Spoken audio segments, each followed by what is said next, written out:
ल साथी हो, आज चाहिँ म तपाईँहरूलाई यहाँ देख्नुहोस्, यहाँ हेरिराख्नु भएको छ है।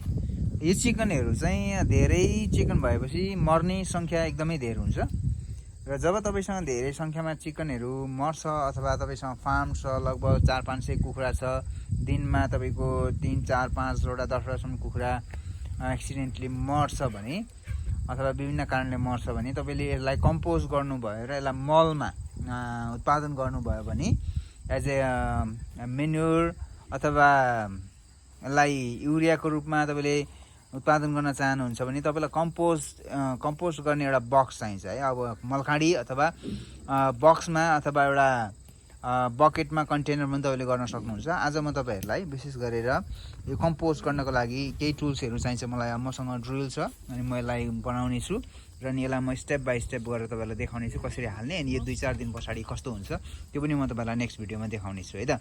ल आज म यो कम्पोस्ट बनाइराखेको छु र म बकेटद्वारा यसलाई आज काम चलाउने छु। यो सानो मात्रामा सानो स्केल हो, यो हामीसँग 3-4 दिनको कुखुरा हो। यो यसलाई हामीले कुलरमा राखेर चाहिँ यसलाई हामीले प्रिजर्भ गरेका थियौँ र अब हामीसँग लगभग एमाउन्ट पुगेको छ र यो चाहिँ हामी यसलाई कम्पोस्ट गरेर मल बनाउँछौँ। यो चाहिँ एकदमै अर्ग्यानिक हुनेछ, युरिया भन्दा राम्रो मल यो हुन्छ है र यसलाई म बनाउने छु। ल यो चाहिँ मेरो वेस्ट बिन हो। अब यसलाई म यो खासै अलगत्रको बिन हो है। अब यसलाई हामीले धेरै क्लिन गरिराख्नु पर्दैन, बिस्तारै कम्पोस्टले क्लिन हुन्छ।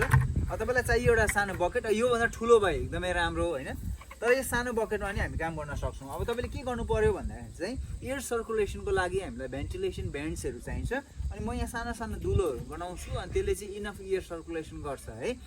र अब यसलाई कम्पोस्ट बिन बनाउनको लागि चाहिँ तपाईँले दुलो बनाउनुपर्छ यसलाई है।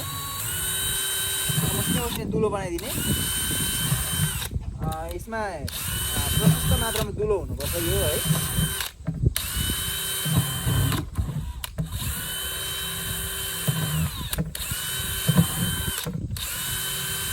दुलो बनाइसक्छु।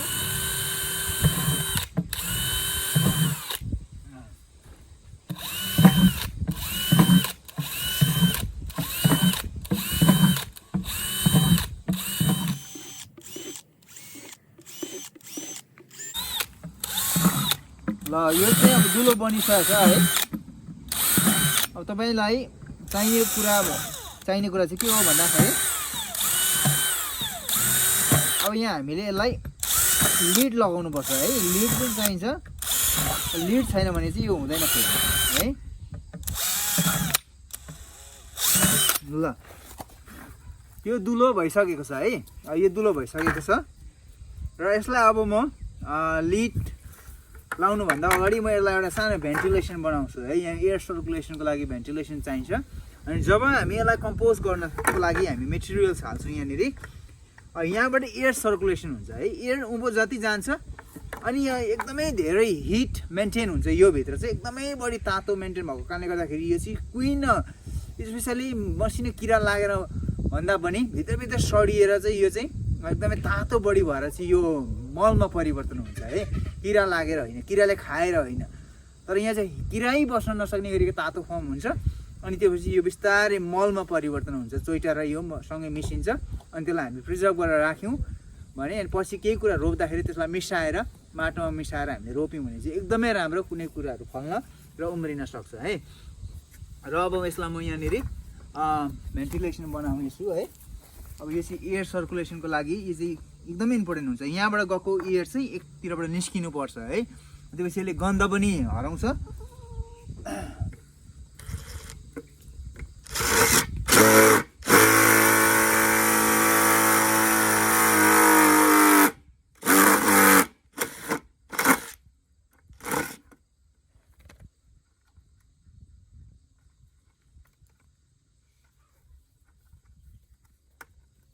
म यसलाई लगभग 2टा दुलो बनाइराख्छु अहिले यहाँनिर है। त्यसो गर्दाखेरि चाहिँ हामीलाई सजिलो हुन्छ है। अब यो खासै अलिक ठुलो दुलो हुनु पर्थ्यो, अब यसलाई अलिक ठुलो दुलो बनाउनु भन्दा यसलाई बरु यहीँनिर अर्कोमा बनाउँछु।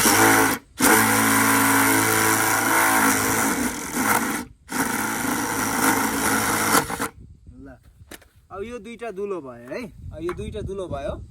अब यसलाई हामी के गर्छौँ भन्दाखेरि चाहिँ चोइटा हाल्छौँ यहाँनिर, चोइटा हाल्छौँ मुनिबाट, अनि हामी चोइटा हालेर अनि कुखुरा हाल्छौँ। अनि फेरि चोइटा हाल्छौँ, कुखुरा हाल्छौँ। अब कतिसम्म लेयर गर्न सकिन्छ अनि त्यही अनुसार हामी काम गर्नेछौँ। अहिले विशेषली म तपाईँलाई चोइटा अथवा तपाईँसँग स्ट्र छ, पराल छ भने एकदमै राम्रो हुन्छ परालले पनि है। तर अहिले चाहिँ म स्ट्र लगाएर काम गर्छु। ल साथी हो, यहाँ मैले चोइटा ल्याइसकेको छु है। अब यो चाहिँ हरियो वन नेपालको धन भन्थे। यहाँ चाहिँ चोइटा र कुखुरा मासु, कुखुराको भुत्ला मिलाएर कालो धन सुरु हुन्छ। यहाँ हेर्नुहोस्, कालो भाँडामा टक्कै हाल्नु है। त्यसरी तपाईँले हाल्नुभयो भने यसले चाहिँ मुनिबाटको एयर सर्कुलेसनमा काम गर्छ। यहाँ एकदमै कम्प्लिटली ब्लक हुँदैन यो है। अनि ब्लक नभएपछि यहाँ मुनिबाट एयर आउँछ है। अब एयर आएपछि अब तपाईँले यसलाई के गर्नु पर्यो भन्दाखेरि चाहिँ कुखुरा चाहिँ यहाँ तपाईँले मिलाएर हालिदिने यसरी है। यसरी मिलाएर हालिदिने। अब एउटा लेयरमा तपाईँले लगभग अब 2टा जति कुखुरा हाल्न सक्नुहुन्छ यहाँनिर है। 2टा कुखुरा हालिदिने। अनि फेरि हामी यहाँ चोइटा हाल्छौँ है। यहाँ हामी चोइटा हाल्छौँ फेरि। यसरी चोइटा हालिदिने। यो लास्ट लेयर हामी यहाँ हाल्छौँ। अनि लास्ट लेयर हालिसकेपछि यो अलिकति कन्टेनर ठुलो भएको भए साह्रो राम्रो हुन्थ्यो होइन। अब हामीसँग कन्टेनर अलिकति सानो भएकोले गर्दाखेरि यसलाई हामीले एक्ज्याक्टली असल प्रकारले यहाँ राम्रो फिट हुन सकेन होइन। तर पनि हामी यसलाई ट्राई गर्छौँ। यो यहाँ फिट हुनुपर्छ है। अब यसलाई हामी यहाँ चोइटा हालिदिन्छौँ फेरि। चोइटा हालिदिने एकदमै चोइटा हाल्दिने है। चोइटा हाल्दिनेलाई हिट फर्म गर्छ है। यो चाहिँ अब के को लागि चोइटा हाल्यो भन्नु होला। यसले चाहिँ हिट जेनेरेट गर्छ है। हिट जेनेरेट गर्नको लागि चाहिँ हामीलाई चोइटा एकदमै आवश्यक पर्छ है। अब यो चोइटा जब यहाँभित्र हामी हाल्छौँ अनि यसले चाहिँ अब एकदमै यहाँ धेरै हिट मेन्टेन गर्छ। अनि त्यसलाई सजिलैसँग कम्पोस्ट गर्न सक्छ है। अब कम्पोस्ट गर्नको लागि चाहिँ यही हो। अब तपाईँले कुवाएर गनाउने दङदङ्गी बनाएर राख्नुभयो भने तपाईँलाई समस्या हुन्छ होइन। बिमार आउन सक्छ, विभिन्न कुरा हुन्छ। तर अब अहिले चाहिँ यसरी हामीले यसलाई कम्पोस्ट गर्नको लागि यो तरिका लगाएको छ। अब यहाँ लिड टाइट हाल्नुपर्छ। अनि लिड टाइट लगाएपछि यो तपाईँलाई केही दिनको लागि रेडी भयो है। केही दिनमा यो एकदमै यो मल भइसकेको हुन्छ। अनि हामी त्यसलाई अर्को भिडियोमा हामी देखाउनेछौँ तपाईँलाई है। मल कस्तो निस्किन्छ त भनेर हामी त्यसलाई हेर्नेछौँ।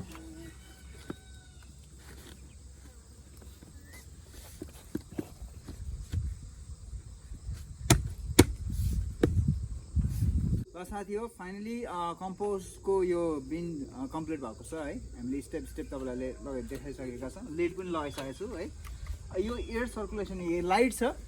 अब यसलाई चाहिँ अलिकति अल्गो ठाउँमा राख्नुपर्छ। अनि त्यो चाहिँ मुनिबाट हावा जान सकोस् है। र अनि यहाँ एयर सर्कुलेसनको लागि यहाँ माथि भेन्ट छ यहाँनिर। यसबाट चाहिँ एयर बाहिर निस्किन्छ है। त्यो चाहिँ गन्ध यहाँ केही पनि आउँदैन है। यो तपाईँले हप्ता दिन पछाडि हेर्नुभयो भने नि केही गन्धहरू आउँदैन। र यसलाई म यहाँनिर राख्नेछु है। यो अलिकति अल्गो ठाउँमा यसलाई यहाँनिर यसरी राख्नुपर्छ है। अब यसलाई यहाँ राख्नुको कारण चाहिँ किन भन्दाखेरि चाहिँ यो मुनिबाट एयर सर्कुलेसन हुन्छ है, पास हुन्छ अनि माथिबाट निस्किन्छ, एकदमै क्लियर हुन्छ। हस् त साथी, यो आजको भिडियो यति नै म एन्ड गर्न चाहन्छु। तपाईँलाई यो भिडियो इन्फर्मेसनल लाग्यो, मन पर्यो भने लाइक कमेन्ट सेयर गर्न नभुल्नु होला। र हाम्रो च्यानललाई माया गरेर तपाईँले अपलोड गरिदिनु भयो भने अभियसली हामीलाई फ्युचरमा उत्साह मिल्नेछ, प्रोत्साहन मिल्नेछ र हामी पनि सिक्दै जानेछौँ र तपाईँहरू पनि सिक्दै जानुहुन्छ। Thank you so much. Bye now.